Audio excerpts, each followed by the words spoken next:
पश्चिम बंगाल के दक्षिण 24 परगना जिले में आयोजित गंगा सागर मेले में भीषण आग लगने की घटना से हड़कंप मच गया है। आग मेले में लगे कई अस्थायी टेंटों में फैल गई, जिससे वे पूरी तरह जलकर राख हो गए। आग की लपटें इतनी तेज थी कि कुछ ही समय में आसपास का इलाका इसकी चपेट में आ गया। घटना की सूचना मिलते ही दमकल विभाग की कई गाड़ियां मौके पर पहुंची और आग बुझाने का अभियान शुरू किया गया। आग के तेजी से फैलते दायरे को देखते हुए प्रशासन ने एहतियातन आसपास के क्षेत्र को खाली कराया। दमकल कर्मियों को आग पर काबू पाने में कई घंटों तक कड़ी मशक्कत करनी पड़ी। फिलहाल आग लगने के कारणों का पता नहीं चल सका है। राहत की बात यह रही कि किसी के हताहत होने की सूचना नहीं है। घटनास्थल से सामने आई तस्वीरों में आग की भयावह साफ तौर पर देखी जा सकती है। এবং এই খবর পাওয়ার সাথে সাথে ফায়ার ব্রিগেডের লোকজনরা সঙ্গে সঙ্গে এখানে এসেছে এবং আমাদের মাননীয় বিডিও সাহেব, এডিএম সাহেব থেকে শুরু করে পুলিশ প্রশাসন এবং ডিপার্টমেন্টের সমস্ত আধিকারিকরা ঘটনাস্থলে ওরা পৌঁছেছে এবং অত্যন্ত দ্রুততার সাথে যাতে এটাকে পরিষ্কার করা যায়, কারণ এটা হচ্ছে আপনাদের সাংবাদিক বন্ধুদের থাকার জায়গা। অতএব সেটাকে গুরুত্ব বুঝে আমরা সব রকম ব্যবস্থা নিচ্ছি।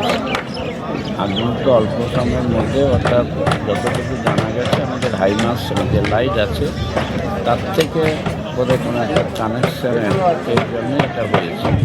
প্রথমে ওরা দেখতে পায়, আমাদের যারা মাইক দিয়েছে তারাই এটা দেখতে পেয়ে তারাই চিৎকার করে।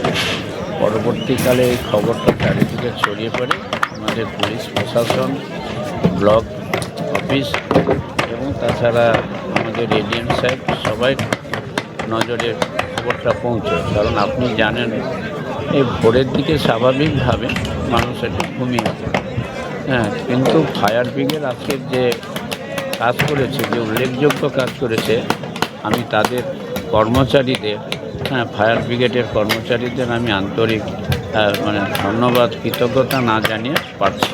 কেউ মারা গেছে এরকম কোনো কেউ মারা যায়নি, আপনারা নিজেরাই দেখছেন, কেউ মারা যায়নি।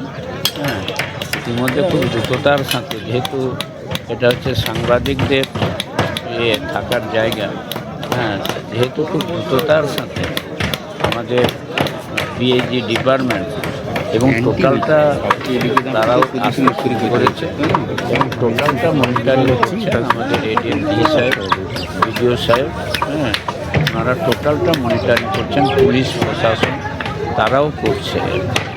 আমি খবর পেয়ে সঙ্গে সঙ্গে এখানে আমি এসে ঘটনাস্থলে পৌঁছি, এসে দেখলাম ঘটনাটা সত্যি এটা আমাদের কাছে খুবই দুর্ভাগ্য যে এই ধরনের একেবারে মেলার ঠিক পূর্ব মুহূর্তে এই ধরনের ঘটনা ঘটেছে। এটা একদিক থেকে আমাদের কাছে অনেকটা সুখবর, না হলে মেলা চলাকালীন যদি হতো তাহলে তো অনেক আরও বেশি অসুবিধে হতো। जेपी भारत लाइव, भारत की बात जेपी के साथ। वीडियो को लाइक करें, शेयर करें और चैनल को सब्सक्राइब करें।